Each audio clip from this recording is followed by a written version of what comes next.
नमस्कार। प्रस्तुत है इस सप्ताह की भू राजनीति और रक्षा से जुड़ी 12 महत्वपूर्ण खबरें, जहां हर खबर के पीछे का विस्तृत परिप्रेक्ष्य आपके सामने होगा। अलास्का में युद्धाभ्यास 2025 शुरू हो गया है, जिसमें 450 से अधिक भारतीय और अमेरिकी सैनिक हाई एटीट्यूड में युद्धक तकनीक और ड्रोन रोधी अभ्यास कर रहे हैं। यह अभ्यास दोनों देशों की रक्षा साझेदारी को मजबूत करने का बेहतरीन मंच है, खासकर अमेरिका भारत के महंगे व्यापार तनावों के बीच। इस अभ्यास से मल्टी डोमेन ऑपरेशन में हमारी तैयारियों का स्पष्ट प्रदर्शन होता है। यह भारत के वैश्विक सामरिक असर को और गहराई से स्थापित करता है। टोक्यो में प्रधानमंत्री मोदी और जापानी पीएम इशिबा ने सुरक्षा, क्लीन एनर्जी, सेमीकंडक्टर और आईसीटी में सहयोग बढ़ाने पर समझौता किया। यह समझौता विशेष रणनीतिक साझेदारी को अगले दशक तक विस्तारित करेगा। इन्वेंशन और ट्रेड में नई राह खोलने वाला यह कदम मेक इन इंडिया को एक और तकनीकी धक्का देगा। अब यह साझेदारी एशियाई विकास और स्थिरता की दिशा में अहम भूमिका निभाएगी।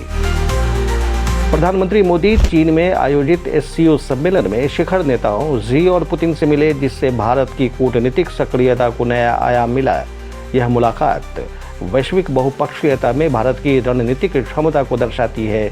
अमेरिकी टैरिफों के तनावों के बीच इसे एक महत्वपूर्ण भू राजनीतिक मोड़ माना जा रहा है। यह भारत के वैश्विक सामरिक संतुलन में प्रमुख खिलाड़ी बनने की दिशा में कदम है। रणसंवाद 2025 में रक्षा मंत्री ने कहा कि केवल सेना ही नहीं बल्कि पूरा राष्ट्र युद्ध हेतु तैयार रहना चाहिए। साइबर, स्पेस और डिजिटल क्षमताओं पर बल देने वाले इस वक्तव्य से भारत की बहुआयामी रक्षा नीति स्पष्ट होती है। उनका यह दृष्टिकोण आधुनिक खतरों से निपटने में एक नए युग की तैयारी को दर्शाता है। यह वक्तव्य हमारी सुरक्षा प्राथमिकताओं में तकनीकी और समग्र शक्ति का आदान प्रदान दर्शाता है। भारत 2026 में प्रोजेक्ट पुश के अंतर्गत M1 इंटरसेप्टर मिसाइल का परीक्षण शुरू करेगा। यह पहल मिशन सुदर्शन चक्र के तहत एयर डिफेंस की बहुस्तरीय संरचना का प्रारंभ है। 2035 तक पूरे देश में यह कवच पूर्ण रूप से तैनात होने की योजना है। यह भारतीय रक्षा क्षमताओं को आत्मनिर्भरता की ओर मजबूती से ले जाएगी। भारत और रूस ने ऊर्जा और नाभिकीय क्षेत्र में सहयोग को और गहरा किया है, जो भारत की ऊर्जा सुरक्षा की नींव मजबूत करता है।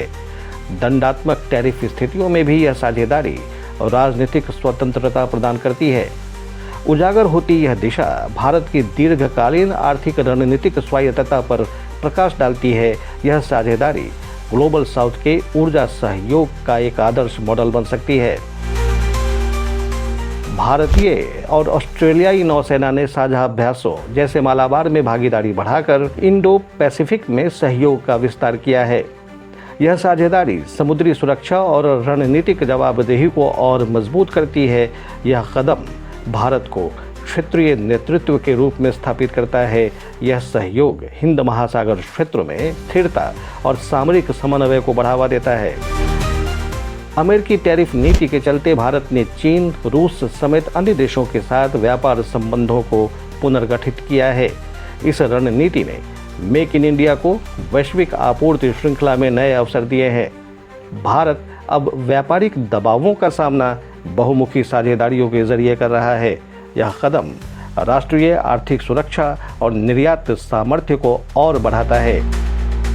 छत्तीसगढ़ के मुख्यमंत्री ने जापान और दक्षिण कोरिया का दौरा किया, जहां AI, सेमीकंडक्टर, रक्षा, टेक्सटाइल्स और एजुकेशन में निवेश के अवसर स्थापित किए। उनकी यह पहल विशेषज्ञता और डिजिटल प्रौद्योगिकी में राज्य को ग्लोबल मान्यता दिलाएगी। ICCK व अन्य संस्थानों के साथ MOU साइन कर उन्होंने स्किल डेवलपमेंट पर जोर दिया। यह यात्रात्मक प्रयास राज्य की वैश्विक इंडस्ट्रियल पहुंच को विस्तृत बनाने का पर्याय है।